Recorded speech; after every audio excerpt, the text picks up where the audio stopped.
Hi, I'm Tony Wagner, the Innovation Education Fellow at the Technology and Entrepreneurship Center at Harvard. I recently wrote a book called The Global Achievement Gap, which explores the new skills all students will need for careers, college, and citizenship in this global knowledge economy versus what's being taught and tested even in our best schools here in the U.S. This resulted in an extraordinary invitation from the National Board of Education of Finland to consult with them as they think about their comprehensive education system for the 21st century. I accepted because Finland is the highest ranked country in the world by any education standard. And I wanted to understand what is it that has gotten them this far and what might be some of the lessons we could learn here in this country. So join me as we take a trip to Finland to learn about their extraordinary education system.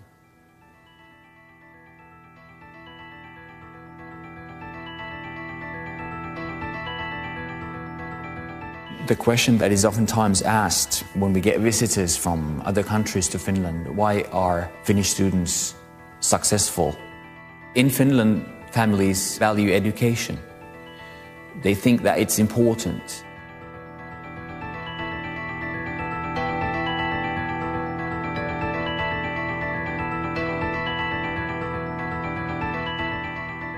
We offer the same system for all the pupils. No matter what their social background is, no matter what their parents do and so on, so everybody gets the same, similar education. We have a consensus about what we want young Finns to be after. We want to provide a broad citizenship for every Finn.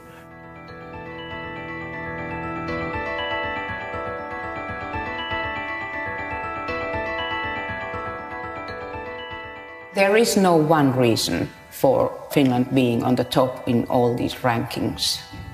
I would say there are many mutually interactive factors. Politicians, principals, teachers, universities have all understood that this is actually the only resource that we have in Finland that has to be taken good care of: the brain, the young people, the education. So these institutions have all aimed at the same goal, to be able to provide our kids with the type of education that are making them possible to compete at the international work market.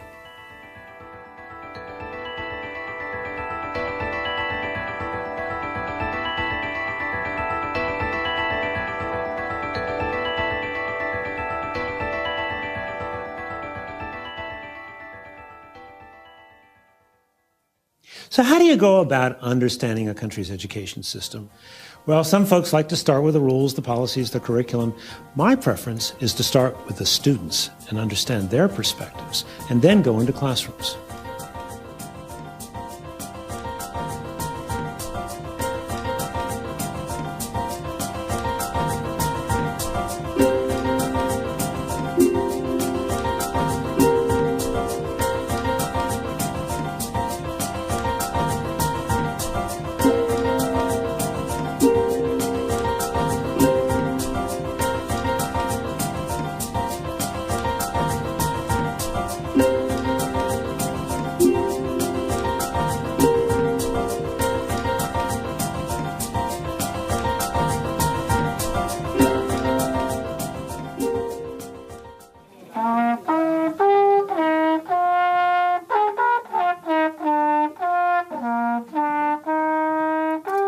While we were in Sippo, I visited an elementary school, grades 1 through 6.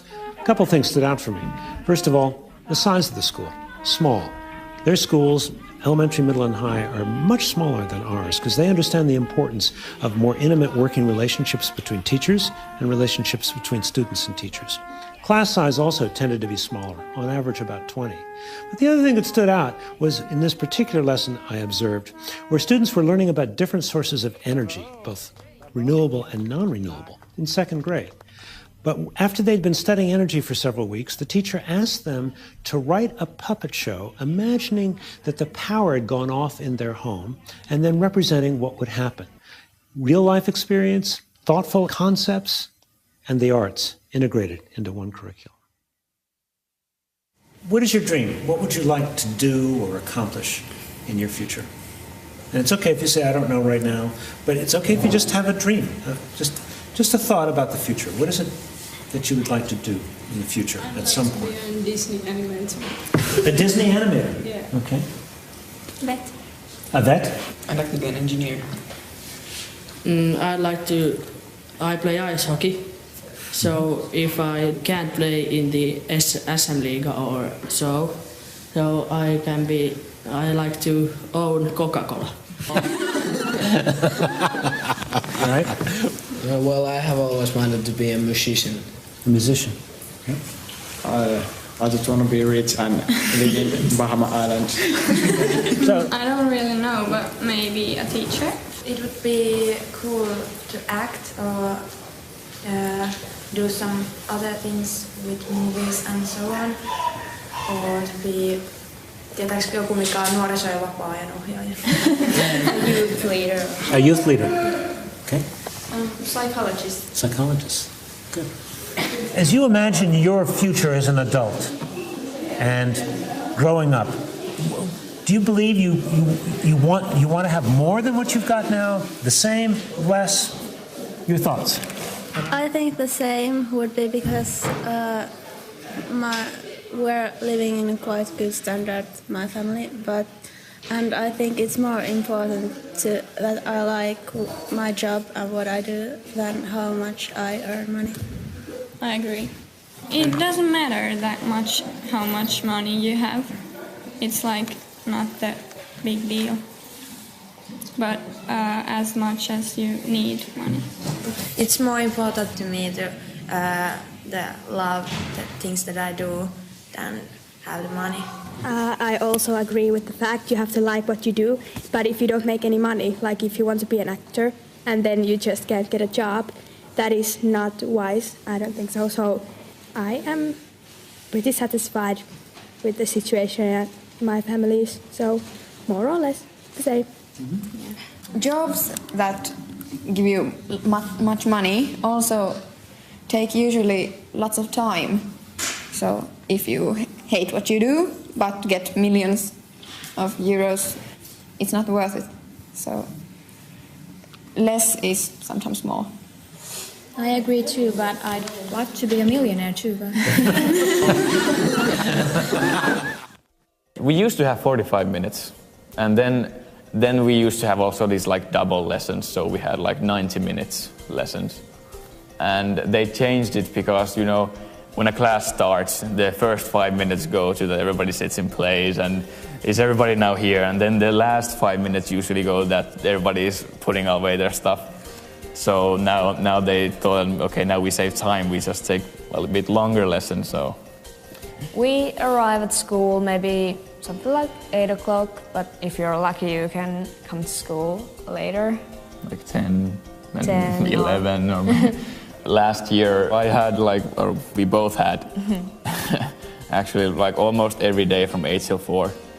But when we're now seniors, so life is much easier now. So in the next period, when we have only like 4 courses or 3, so we have maybe some days we have only 2 lessons. We come to school at 12 and leave at 4, or come to maybe 11 and leave at 2. So it really depends how you do your course, how you choose them. Most people do this upper secondary in 3 years, but it's also possible to do this in 2 or 4 years. So of course if you do in 4 years, that means you have you don't have that many lessons every day. In my free time I see my friends and I fence, sword fighting, and then I play with my computer and I don't usually see my friends until the weekend because then you have more time. But I do sports, I do boxing or go to gym, or I spend a lot of time in front of the computer too. Facebook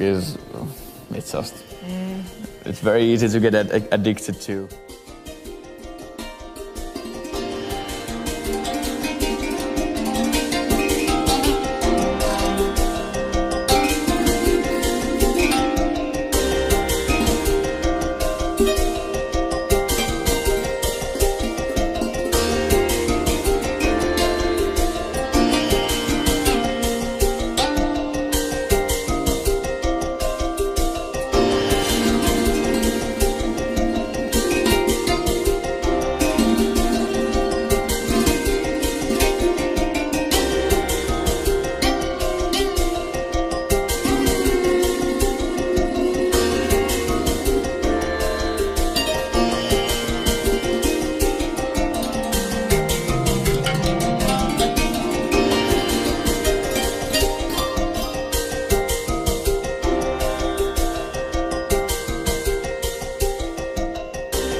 So what can America learn from a small country like Finland?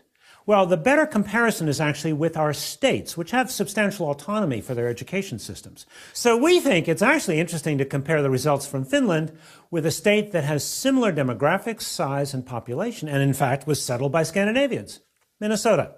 Minnesota, according to the last national NAEP test, our nation's report card, scored 4th highest in 8th grade math scores and 2nd highest in the country on 8th grade reading. But what most Americans don't understand is that our best is simply not good enough by international education comparisons.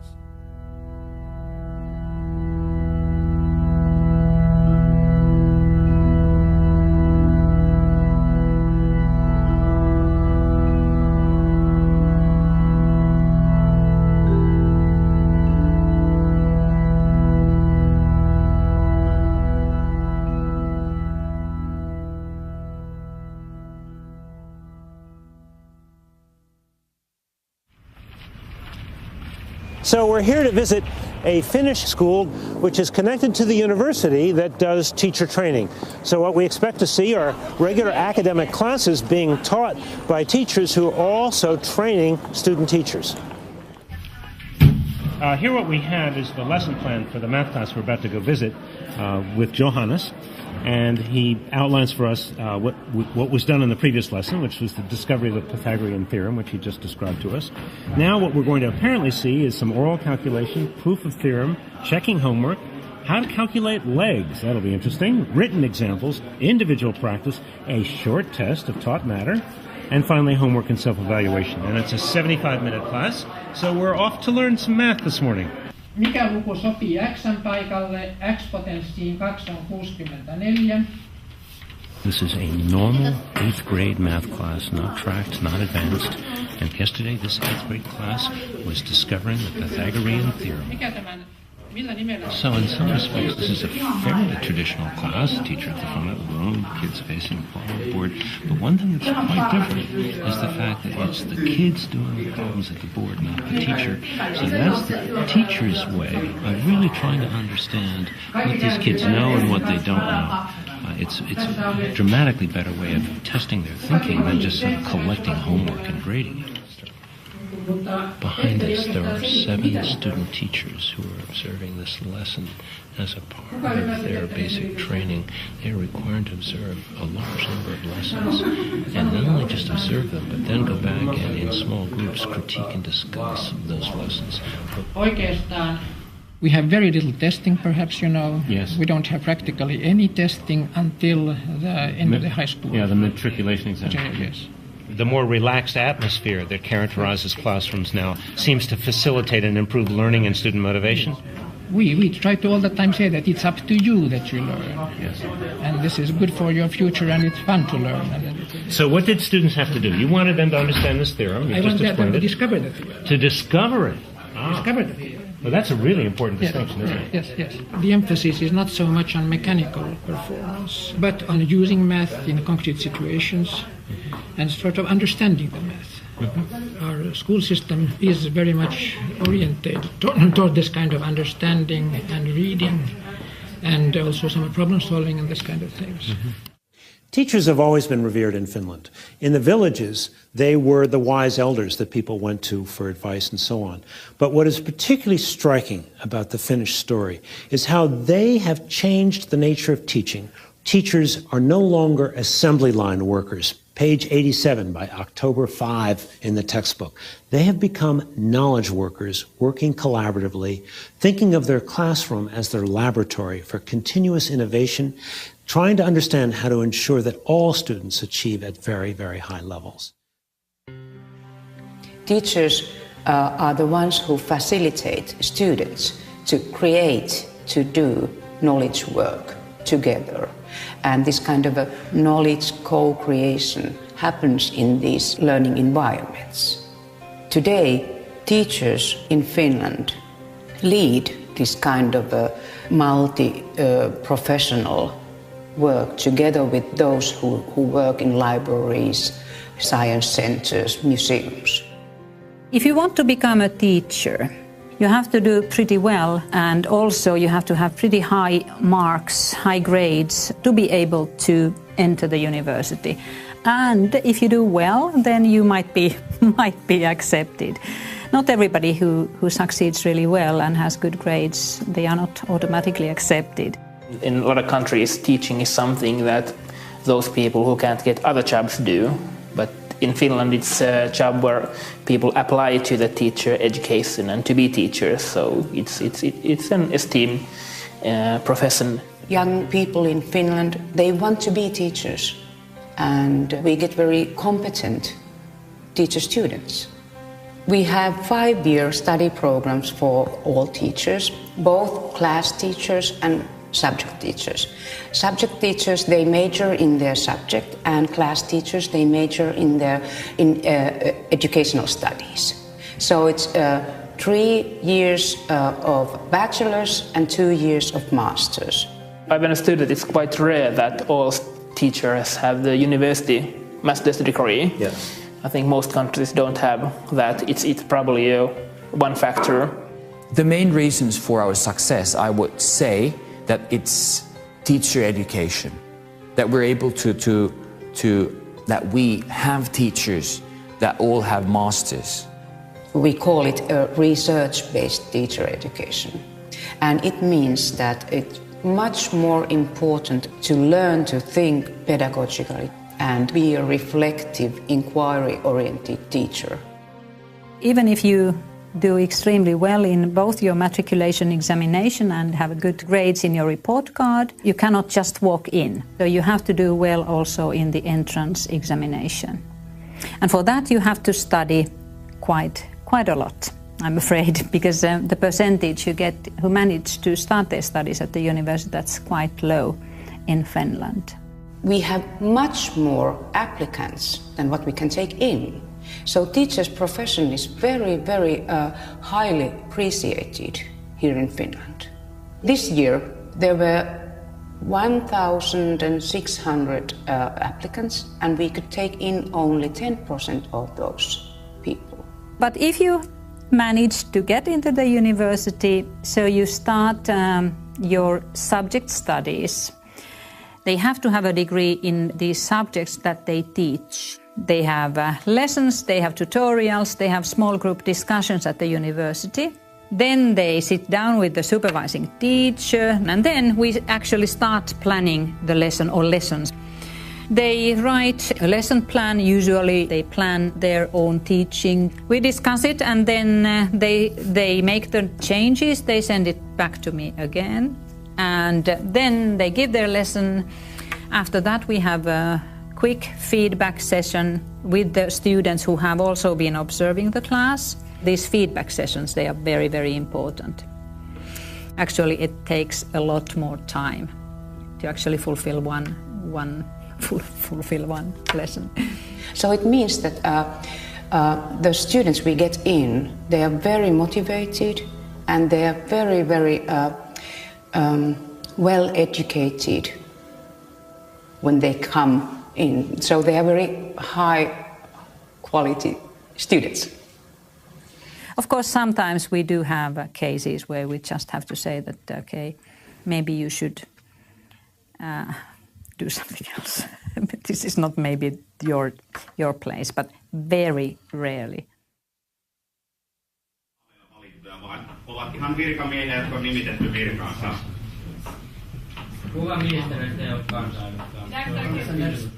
The beginning of the class is used as either warm up or cool down. The teachers talk about it in different ways, but it's a way of relaxing the kids and also engaging them. I'm also struck by the fact that this teacher has never seen this group of kids before, but his rapport and his interaction with them is just wonderful. Lively, interesting, fun, but also very academically demanding. 8 ihmistä samassa käymässä, ne edes tunne toisiaan. Miksi ne kutsuttiin? Solukäy. He's using very current events to actually teach a fairly basic content at the moment. The 3 questions at the top of each slide is, who is this person, what is the ministry, and what is the political party? Kyllä. Tänään itse asiassa käsitellään juuri tätä aihetta, että millä tavalla se luottamus säilyy niin kansalla kuin eduskunnalla esimerkiksi ministereihin tai kansanedustajiin. Seuraava pari. Valtioneuvoston. Tämä laitetaan vihkoon nyt ylös. There's a little debate taking place now. The student teacher just put out the frameworks for comprehensive education that was approved by the ministry some years ago. And the student just said, well, do you think the ministry has lived up to the promises they've made about what a good comprehensive education should be? So now they're debating the quality of the education they've received versus what was being promised to them.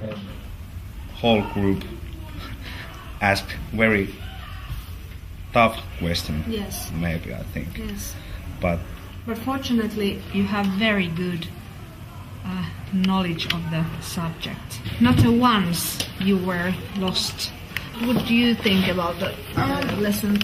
I thought it was very nice. I wouldn't have spoken so much in the lesson, and I would have given them more space.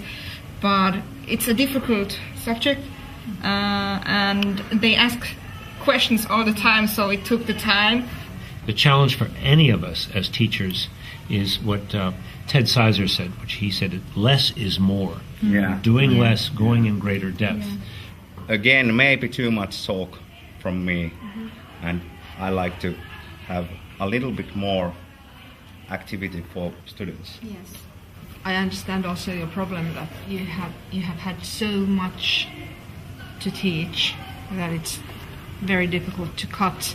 They observe our classes in multi-subject groups. So all those who are considering coming to the teaching practice follow lessons given by us. We just teach. We do our everyday work, and they follow us.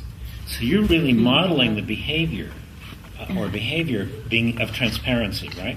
You're having whole groups of kids, future teachers, come in and watch you teach. It's true. And in part, which, as I hear you say this, you're saying that this is the norm. That the norm is we're going to watch each other teach all the time. Is that a fair summary? The stage is open for everybody. You could drop into any classroom here and watch. And it's also encouraged before they start teaching themselves. So we have these observation sessions ongoing all the time. And they're told what to be looking for? The questions that we have designed for that purpose they are quite simple. What did you see? It could be one question. What would you have done differently? What are your thoughts about some points? 3 very simple questions. Because we realized these 3 simple questions might, in a way, lead their concentration to the content.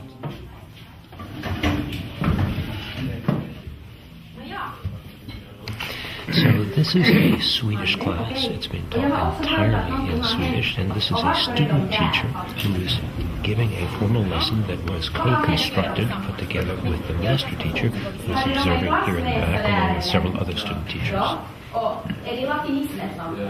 The teacher trainer has sent me the lesson plan by email on Sunday. I have been commenting on her plan and ideas through email correspondence. And she's been reviewing it and sending it back to me.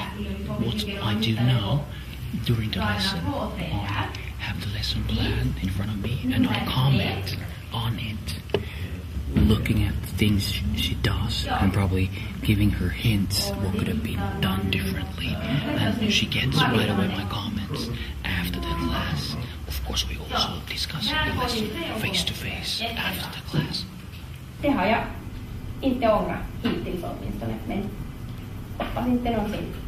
She's quite well using other material, for example, a YouTube video and text from other resources, but going back to the actual resource textbooks after these introductory sections. John Goodlad, in his studies of high schools in the 1980s, discovered that teacher talk time comprised 85% of the lessons in American high schools across all content areas. So what are you seeing here in terms of teacher talk time versus student work time? I would like to see that it would be 60% the student and 40% teacher. And I'm going to give a feedback to her that every time she would have had a chance to throw the ball in the classroom, she should have done it. So can you say a little bit about why you chose that video? Why did you show it? The theme of this lesson was the future and what these 15-year-old people are going to do after this class. They're going to high school or whatever. This song was quite good to support the theme, and I've learned that it's good to use just music or some listening comprehension exercises or something like that to cool down the class. And I've experienced that it works. Listening comprehension exercises and music is the best way to calm down a class that is a bit, how do you say it? Well, not that calm. Yeah. So I've just spent the day observing classes, talking to teachers and students, and trying to better understand what is it that actually happens in classrooms that accounts for these extraordinary results. Several things we observed that were in common to all of these classes. These classes really focused on teaching students how to think, giving students a sense of being able to really actively engage in their learning, not penalizing mistakes. Finally, I was struck by the attention to detail in the ways in which these master teachers work with student teachers in their classes. There is a technique, a methodology, if you will, a national curriculum for preparing these teachers so that they get a great deal of classroom experience, they get a great deal of coaching on how to become a better teacher, and there's a clear understanding about what, in fact, is good teaching.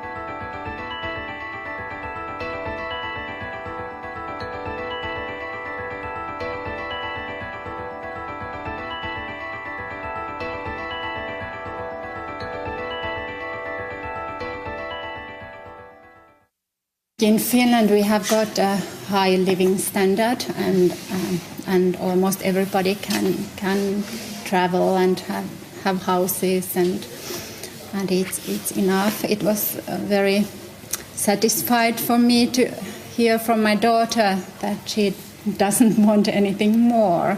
So I think it's good to have this and spend time to things that you like to do with people you love.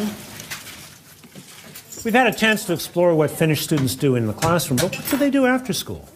Well, a 9th grade girl and her mother were kind enough to invite me into their homes so that I could better understand how they spend their free time and their parents' perspectives on their children's work. Yeah. So you come home, how much homework do you typically have to do? We don't have that much. You don't have that much homework. Yeah. And you're in 9th grade? Yeah.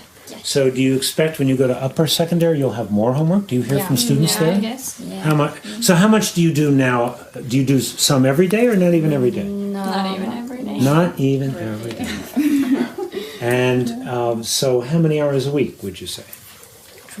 3 hours a week? 3 or 4 hours a week? Yeah, but Finnish education system way outperforming every other country. How do you understand that as both a teacher and a parent?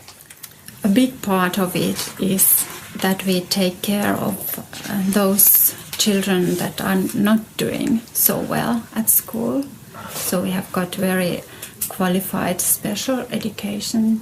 Early interventions, we hear. Yes, we try to find out what's the problem behind the learning problems, because often it's something that we can avoid by teaching in different way. So here is our class. So we had a thema day in school. What was the theme? We are mafia family. I kind of guessed. Yeah. So also homework. I'm not concerned about that at all. I've always known that they do their homework. I never check if they do You don't have to check. You don't. No. Do you even ask what's your homework, or how much homework do you have this week? No. Sometimes when I try to be a good mom. I had a chance to visit some schools while I was in Finland. The Sippo school was especially interesting. We spent some time in elementary classes, but then we went over to the high school. Now, high school there is grades 10 through 12, and what is particularly interesting about what they call their upper secondary is that students have a choice between a more academic track or a vocational track. About 40%, 45% choose the non-academic technical track, because they know that's going to prepare them for a good job right out of high school. There's a respect and a dignity about all work in Finland. And what matters most is the skillfulness and intelligence you bring to whatever job you may have. A long time ago, I went to the technical university and I studied electrical engineering and electronics. And after that, I have been working at different companies for 30 years. I wanted to decrease the stress level because I was a technical director in a company, and this is how I did it. I started to teach, something I have learned. One big finding was that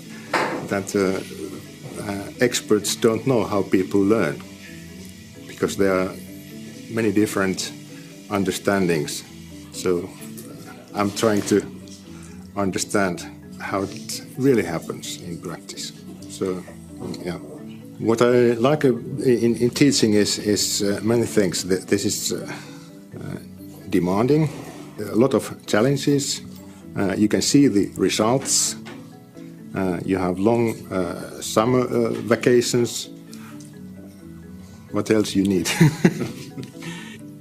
In practice, all students here may also select courses from the academic side.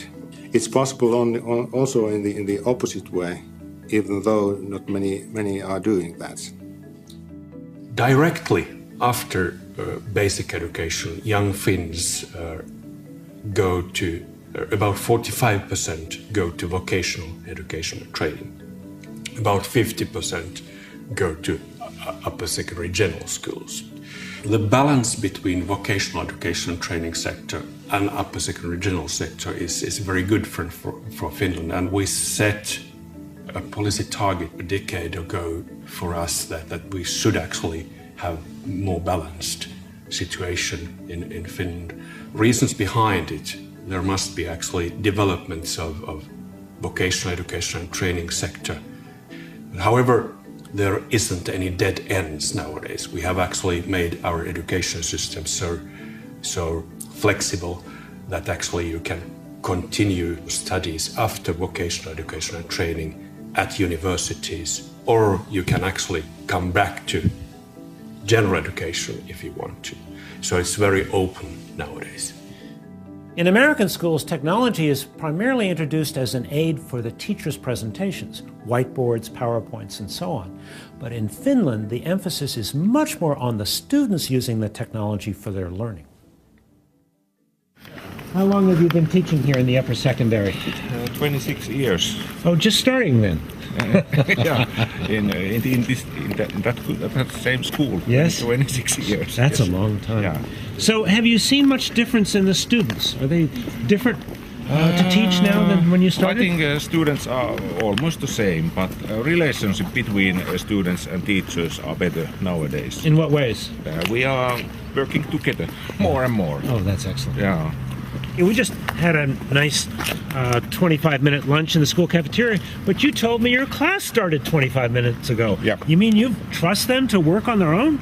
Yeah. I trust them to work alone, and they have, deadlines. Yeah. Then what they have to do, and they have this learning environment Moodle, and they make maps there. And So tell us about Moodle. Moodle is a learning environment, and you can put all kind of material, and you can discuss, and you can evaluate with Moodle. Learning is something to use cultural tools, all kind of tools. If you have a lot of tools, you can learn even more. And So it's like an online learning environment. It's online learning environment. Where they are sharing projects with one another? Yes. Everything where is shared, yes. Everything is shared. They're working on projects together online. Yeah. You're giving them lectures online that they can access? No, not lectures. But you give them problems or challenges that they have to solve. Yeah. So tell us a little bit about the class we're just going to go see. It is, I think there are some 20 students. And what are they going to be working on? They are working kind of geography study about African countries. Okay. Hanna, can you tell me what you're working on, please? I'm searching some information about African land Togo, which is this. How much time do you have to work on this project? About 5 weeks. 5 weeks? Just to work on this project? Yes. And you're working alone for 5 weeks? Yeah. Is that hard? Well, I don't think so. It's actually, I kind of enjoy this. Yeah. I think this is quite fun. I have to do something in every category? Yes. Here working on Zimbabwe's nature map, and I have to make one map on paper and one map in internet. Oh, I see. So you're also having to write here some answers that the rest of the class will see that will be shared from the software. And other students will comment on your work? Yes. Yes. Do you find this useful? Would you rather be reading a textbook and taking tests? I think this is quite a good way to learn. Use more of your own creativity, your own thinking, and your own ideas about how to create an effective mind map? Yeah, exactly. Niin, tuohon linkkiin sun pitäisi kopioida se sieltä sivun otsikko vielä. Tää kokonaan? Joo.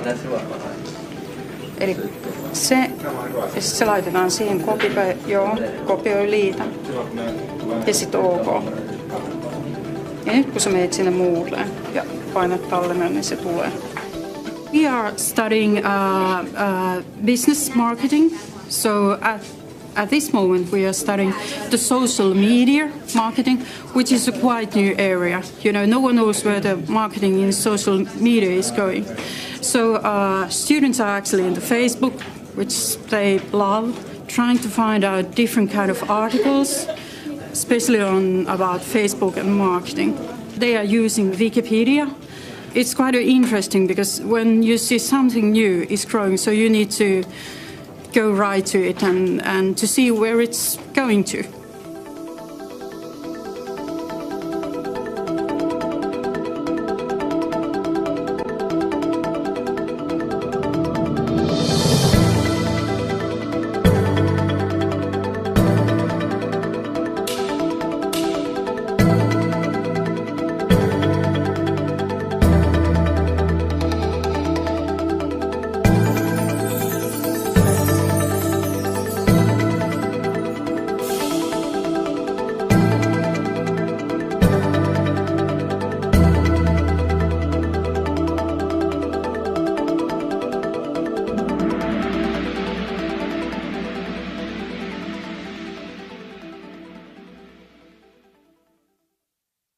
Innovation and entrepreneurship education came into our curricula 15 years ago approximately. It should be included in every teaching and every subject. What does it mean to educate an entire country to develop the capacities for innovation? Finland is among the top 5 countries in innovation, global competitiveness, and entrepreneurship. But yet this country is now asking what I would say are some of the post-industrial questions.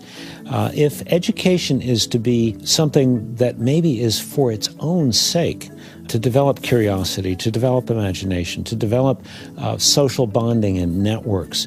What does that mean that we might need to do differently? How do we free up time and space for more exploratory learning, not just transmitting information, but giving young people chances to explore, to experiment, and to create new knowledge and new information? I was 16 when I started my company. We have 3 full-timers, like I am. So we go to school, but when we are out of school, then we do some jobs and marketing and such. It specializes in making home computers and mostly we do gaming computers for kids like us. We know what we want and that's what we do. So this is actually the main site. As you can see, there came my friend and he is eating a motherboard. It's so easy. I can't lose any money, but I can make money if I work hard. Well, if it can provide us when we are graduating and don't get any better jobs, then it's good that we have somewhere to work. You know, by luck, I stumbled on this student project in one of the schools where students were learning about innovation and entrepreneurship by forming teams that had to produce a new product or service overnight. quite literally. They were spending the night in schools with their teams and with adult chaperones, learning the skills of innovation and entrepreneurship. You know, it's a very rare school in our country that teaches anything like that. We have some schools that do an extraordinary job of giving all students a work-based internship. Some schools that enable students to do what we call service learning, community service. But I think in Finland, these things are far more common, whereas in our country, they are the exception to the rule. Tell us a little bit about this innovation camp. What is it about? Well, it's about what is called entrepreneurial. Entrepreneurship? Stuff. Yeah. Okay. And we're here to, how do I say this? Well, people are coming here.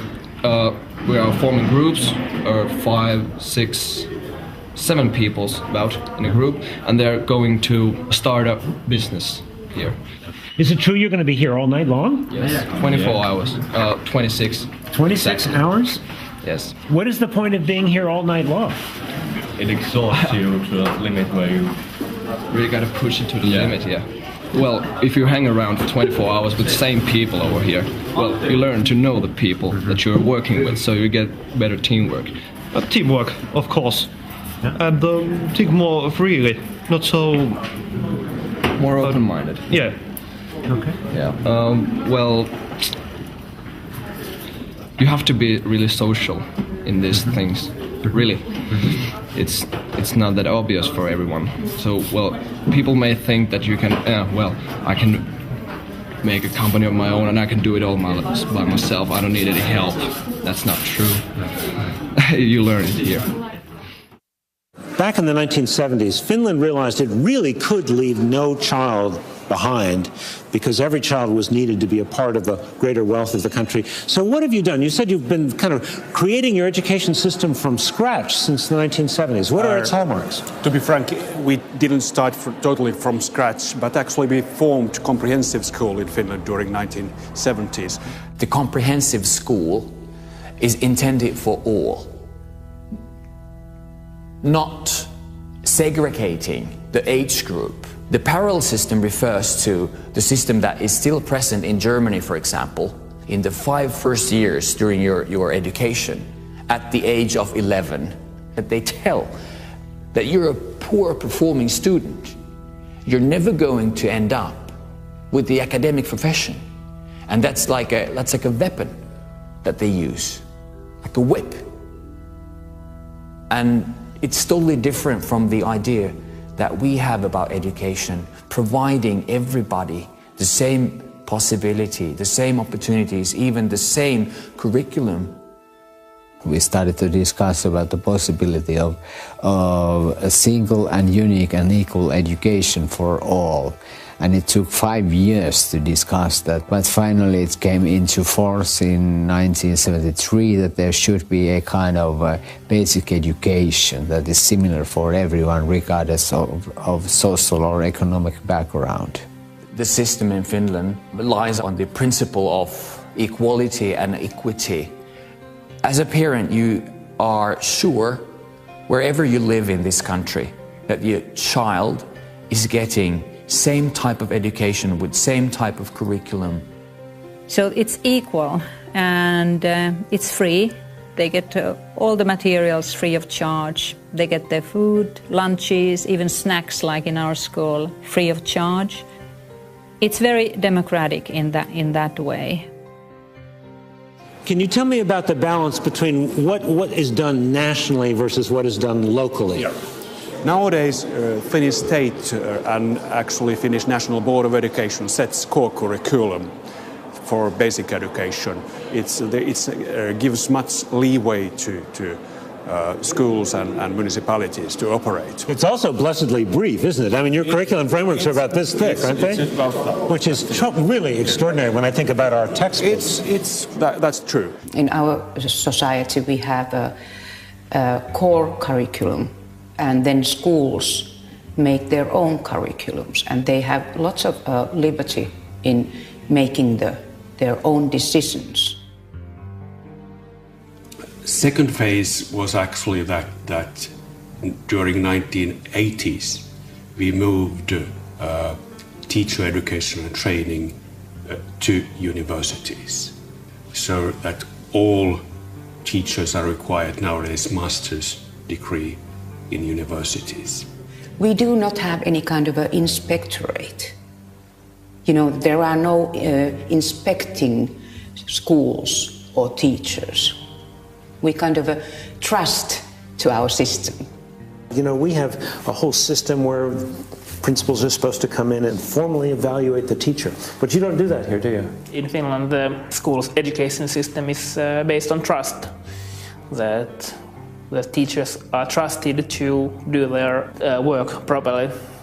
If people are trusted, then they want to be worth that trust. They are more bound to be trustworthy. I think people perform better when they are trusted. They do a better job when they are not controlled, because nobody wants to be told what to do. So there is a huge trust to all levels in this educational system we have. Ministry trusts on the schools and this system, and parents trust on our educational system that allows you to act freely, concentrate on your individual way of learning how to learn. Actually, it took 25 years to learn how to trust. And in 1991, 1993, when we localized the curriculum process I told you previously, we learned to trust each other. I think if people are always checking up on you, then you are just trying to show them that, or try to look that you are doing your job well. But if somebody really trusts you, then I think it's a basic human quality, wanting to be worth that trust. A compliance-based system, you know, is something we see around us all the time, where students are saying, what do I have to do to get a C or a B? What's the minimum? Teachers sometimes complying with the district mandates, districts complying with the testing requirements, everybody trying to figure out what's the minimum they have to do to just get by. So far, the trust has been very important. And I would like to say that why we can have trust is that we have trained and educated teachers so well. We can trust them. They are professionals in their field. And otherwise, we couldn't work, actually. If we set too strict guidelines for teachers and they are highly trained, why to bother? It's up to teachers to do their job. But trust is incorporated in many ways in Finnish society. You know, I've seen some wonderful schools in this country. Almost all of them were small. Almost all of them were startups in the sense that they were new, small schools within schools, schools of choice or charter schools. And almost all of them were based on trust. So there's no question in my mind that a trust-based system, trust with professionalism, can get absolutely better results. The question is, can we do trust at scale? I think it's a necessary experiment. We have to find out, because the compliance system at scale is simply a spiral downhill.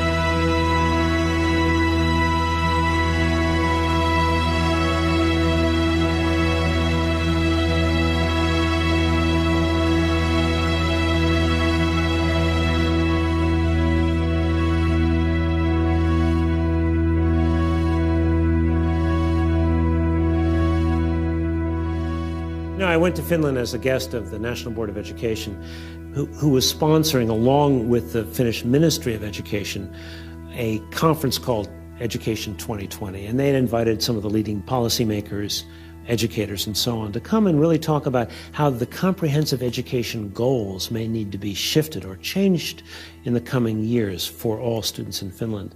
So the question we might ask ourselves is, how do we talk about education in a way that's not punitive and in a way that's future-oriented, and in a way that grounds the conversation in the experiences and in the needs of young people themselves, as well as in our economy and in our democracy. So tell me about this 2020 conference. You're here today to talk about education in 2020. You're already the best in the world. What are you worrying about? Why are you thinking about 2020? Although PISA tables say that we are topping many of the PISA studies, our national evaluations show that we have areas where we need to go further. For example, writing skills, communication skills. But to be more profound, it is about education itself. What are the outcomes of education? And there we have to bear in mind that we have been too strictly academic so far. So it's not enough to memorize things. We should actually learn how we use the knowledge. It's not distinction between 21st century skills or academic skills. We need both. And we don't want to abandon the good situation we have in academic skill area. No, that's definitely true. It's much more important to learn to think than to learn to repeat some basic subject matter things. Family values are important, education is important, reading is important. It's important to understand reasons behind things. Concentrate, read, dream, talk, understand, reason, find solutions yourself. Finnish education is still too subject-oriented. We should actually highlight thinking skills, collaborational skills, that kind of skills which are more higher order. As we think about what has to happen in this country, it's not just changing what's taught and how things are taught, but really reshaping the teaching profession. And it's not about money. It's about teachers thinking of themselves as knowledge workers, teachers understanding that they have to be innovators in the classroom every single day as they think about bringing all students to high levels of attainment.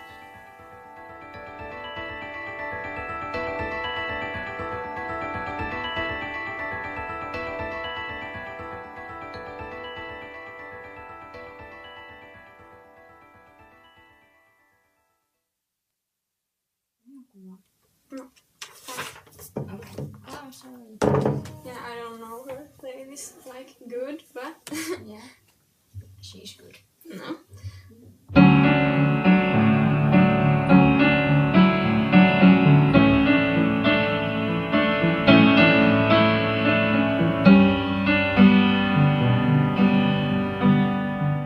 You know what most impressed me about my experience in Finland is the way an entire country has focused relentlessly on preparing all students for work and citizenship in the 21st century. But the real question is, what can we here in America learn from their experience? Clearly, they're a very different country, different culture. Our country is far more heterogeneous and larger. And obviously, what works in one country may or may not work in another. Nevertheless, I think it would be a serious mistake to just dismiss Finland. In fact, I believe we need to see Finland as a laboratory for 21st century educational innovation, a place that has done sustained research and development to create a truly world-class education system for a new century. Oh, well done! Good job!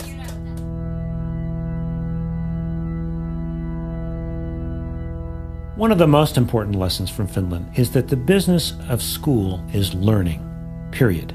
It's not sports, nor is it even extracurriculars. Nothing interrupts the learning process in classrooms. It is sacrosanct. A second valuable lesson is the way in which they have totally transformed the education profession over the last quarter century. Very high standards for admission into schools of education, so only the very top students become teachers. All teachers must earn a master's degree, which brings far more academic rigor into the classroom. And the kind of training these student teachers receive, where they observe master teachers and have their own teaching practices critically evaluated, really prepares them to enter into the classroom ready to engage all students. Yet a third lesson from Finland is the idea of less being more. Very few national curriculum guidelines which can be adapted locally. Class time is longer and there are fewer classes in the day, which allows students far more time to do projects and to go into greater depth in their academic studies. Then there are the ways in which Finland has focused on how best to motivate students. The students have many more choices for the projects they pursue in their classes, and the arts are far more well integrated into every class.